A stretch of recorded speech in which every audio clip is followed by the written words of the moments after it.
Gimmick. Bago ako nag-Saudi, gabi-gabi akong lasing.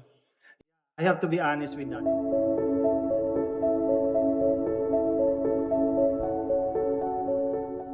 Christopher Reyes, 13 years in Saudi Arabia. I'm Songpor Noipan, P-boy na lang. Nang taon na? 24 years kahapon. March 1. Ikaw muna.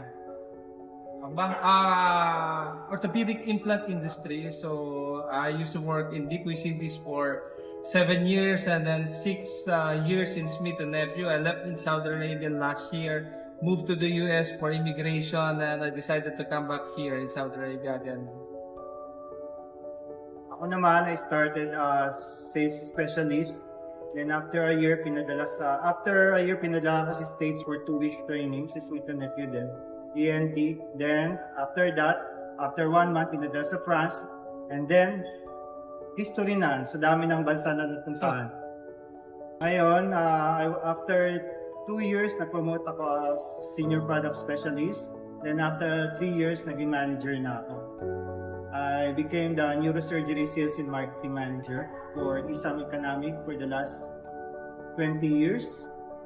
Then after that, I moved to another company, Arabian Medical Express or MEDEX, as ENT Sales Manager, marketing Striker products for ENT knives. Well, from the beginning, US not my dream country. So if it's not for my kids or my wife, I wouldn't leave Saudi Arabia or I wouldn't leave my company. Well, it just so happened na wala na akong choice, so we really have to leave. And then after 4 months of staying in New York, and then my company decided to ask me if I can reconsider rejoining the company again. And then I work in the US for 4 days only in Smith & Nephew. It's the same company, kaya lang I do the math. So nakita ko pa din yung diferensya ng cost of living sa US ay napakalaki.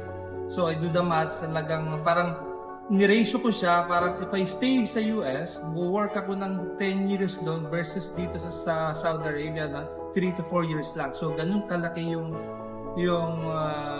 savings. A lot. Actually, we started sa sulat. Alam mo yung susulat ka sa kapatid mo, sa nanay mo, na sulat kamay talaga. Tapos yung kasama ko pa nakabas ko, habang susulat, pumapatak ang luha. Tapos, pagtatawag ka, kailangan pumila sa kabina. Dapat may coins ka, 1 halala, 50 halala, ganyan. Hanggang dumating na yung time, pati computer sa office, typewriter nag-umpisa, hanggang nagka-isang computer, hanggang nagka-laptop na after 6 years. Then, wala pa kami cellphone. Marami. Totoo. Mahigpit before.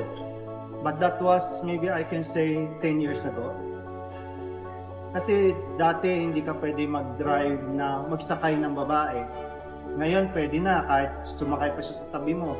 Tapos, pati sa elevator, pag may kasabay ka na babae, kailangan lumabas ka. Kailangan siya munang pasakay ng elevator. Tapos, bawal tumingin sa mata sa babae. Ngayon, wala ka na makikitang ganun. Pati babae, wala nang tarha. Wala na rin abaya minsan. Maluwag na. Pati ngayon, nag-hire na kami ng salespeople na babae. Which is, napakaganda ng attitude nila kasi nakikipag-compete talaga sila sa mga lalaki.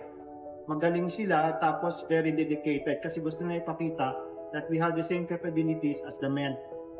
Kaya, very diversified na ang pati culture ng Saudi, maganda na. Okay. Pati pasyalan, mapansin mo, wala na kaming Akaria. May Riyadh front na kami. Mayroon pa yung Granada Center. Mayroon pa nga.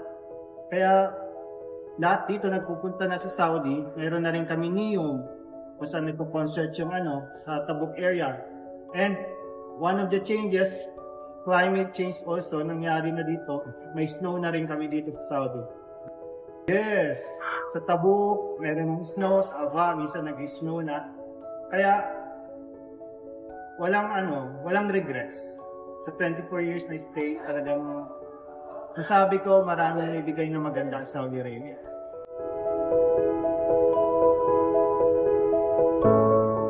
Well, ako, my advice ko actually well, sad to say, kung mas maganda ang economy ng Pilipinas mas masarap magtrabaho sa Pilipinas. To be with your family, with loved ones, with friends.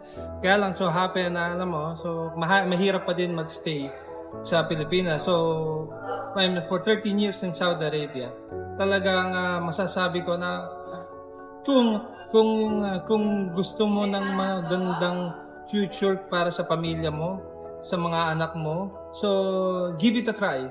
Subukan natin. Actually, dito I'm encouraged na pumunta kayo dito sa Saudi Arabia.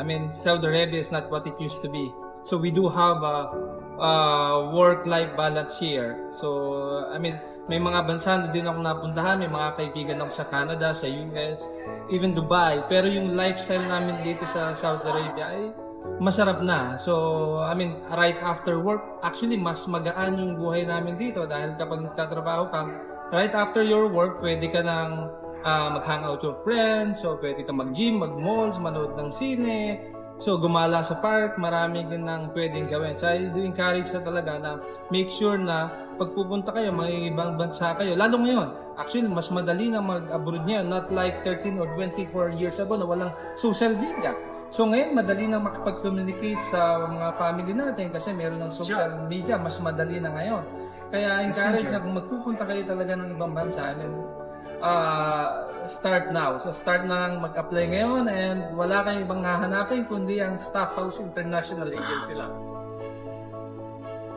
Actually, una-una, bago ka mag-Saudi, siguro din yung sawa na kayo sa Pilipan. Sa gimmick, bago ako nag-Saudi, gabi-gabi akong lasing.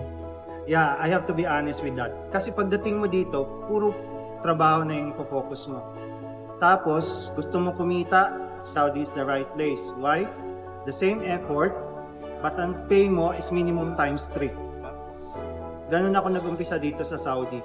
Tapos, pag maganda yung kumpanya mo, one indication na maganda yung pupuntahan mo is kung yung agency mo ay hindi naniningil ng recruitment fee.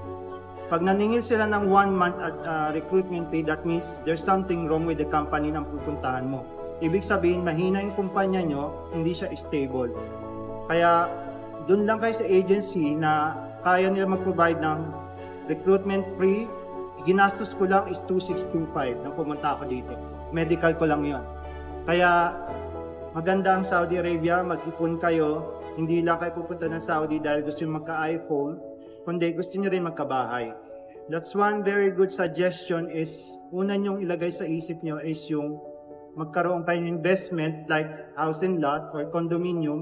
Hindi dahil sa mayroon ako, pero kailangan nyo kasi 80% kasi ng mga Pilipino since 1980s walang bahay.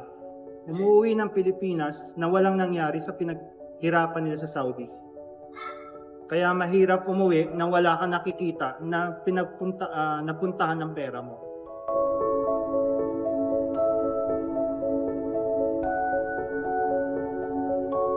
Binabati ko ang aking mga pamilya, mga kapitbahay, sa lahat ng mga sunog bagay dyan sa Nueva Ecija. Harap ka. Assalamualaikum. Sawadee ka.